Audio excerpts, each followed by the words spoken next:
দেখছেন কলকাতা টিভি, আপনাদের সঙ্গে ধর্মযুদ্ধ 2024 নিয়ে রয়েছে আমি ভাস্বতী। দেশ জুড়ে 96টি লোকসভা কেন্দ্রে চলছে নির্বাচন। চতুর্থ দফার নির্বাচনে অবশ্যই বাংলার 8 কেন্দ্রের দিকে আমাদের নজর রয়েছে। একদিকে রয়েছে কৃষ্ণনগর, অন্যদিকে বহরমপুর, পাশাপাশি রানাঘাট, বর্ধমান পূর্ব, বর্ধমান দুর্গাপুর, আসানসোল এবং পাশাপাশি আমাদের নজর রয়েছে যে কেন্দ্রগুলির দিকে, এবং এই সমস্ত কেন্দ্রের প্রার্থীদের যেরকম ভাগ্য নির্ধারণ রয়েছে, অন্যদিকে যারা গত 2019-এর লোকসভা নির্বাচনে সংসদ নির্বাচিত হয়ে দিল্লির কোর্সে গিয়েছিলেন, দিল্লির সংসদে পৌঁছে গিয়েছিলেন, তাদেরও কিন্তু আরো একবার ভাগ্য নির্ধারণ রয়েছে। আজ যেরকম বহরমপুরের দিকে আমাদের নজর রয়েছে, কৃষ্ণনগরের দিকে নজর রয়েছে, অন্যদিকে পাশাপাশি আমাদের নজর থাকবে রানাঘাট লোকসভা কেন্দ্রের দিকে।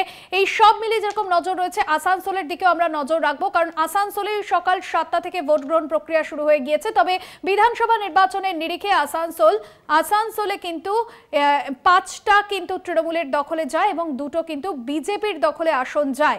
তবে 2019 এবং 2019-এর যে লোকসভা নির্বাচন, সেখানেও কিন্তু আসানসোলে ভালো ফল করেছিল বিজেপি। সরাসরি রয়েছেন আমাদের প্রতিনিধি আসানসোলের পাণ্ডবেশ্বর কেন্দ্র থেকে, সেখানে রয়েছেন সরাসরি তাপস গোপ আমাদের প্রতিনিধি। তাপস, সকাল থেকেই ভোট গ্রহণ প্রক্রিয়া শুরু হয়ে গিয়েছে। এই আসানসোল একসময়ের বাম দুর্গ, পরবর্তীতে আমরা দেখেছি বিজেপি এখানে জয়লাভ করে। সব মিলিয়ে এবারের যে হাওয়া আসানসোল কি বলছে? দেখো ভাস্বতী, প্রথমে আমি বলে রাখি, আসানসোল যে লোকসভা কেন্দ্র, সেই লোকসভা কেন্দ্রের পাণ্ডবেশ্বরের 87 নম্বর বুথে আমি এই মুহূর্তে দাঁড়িয়ে রয়েছি, এবং এখানে কিছুক্ষণের মধ্যেই ভোট দিতে আসছে তৃণমূল কংগ্রেসের যে বিধায়ক, পাণ্ডবেশ্বরের বিধায়ক তথা তৃণমূলের জেলা সভাপতি। কিছুক্ষণের মধ্যেই তিনি এই বুথে এসে ভোট দেবেন।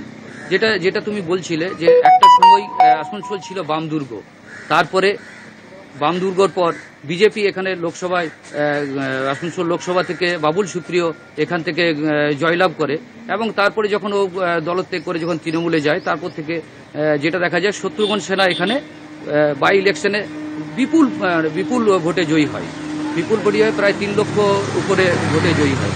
এখন যেটা দেখা যাচ্ছে সকাল থেকে যেটা আমরা চিত্রটা দেখছি অন্ডাল এবং পাণ্ডবেশ্বরের, সেটা সকাল থেকে ভোট শুরু হয়েছে 7টা, কিন্তু তার অনেক আগে থেকে প্রায় 6টা 10-15 থেকেই লম্বা লাইন ভোট কেন্দ্রের বাইরে। ভাস্বতী, একদমই ধন্যবাদ জানাবো। সরাসরি তাপস গোপ আমাদের প্রতিনিধি ছিলেন আমাদের সঙ্গে। আসানসোল লোকসভা কেন্দ্রের দিকে আমরা নজর রেখেছিলাম, সেখানে যেরকম তৃণমূলের তরফে এবার রয়েছেন শত্রুঘ্ন সিনহা, অন্যদিকে বিজেপির তরফে প্রার্থী ঘোষণা করা হয়েছে সুরেন্দ্র সিং আলুওয়ালিয়াকে।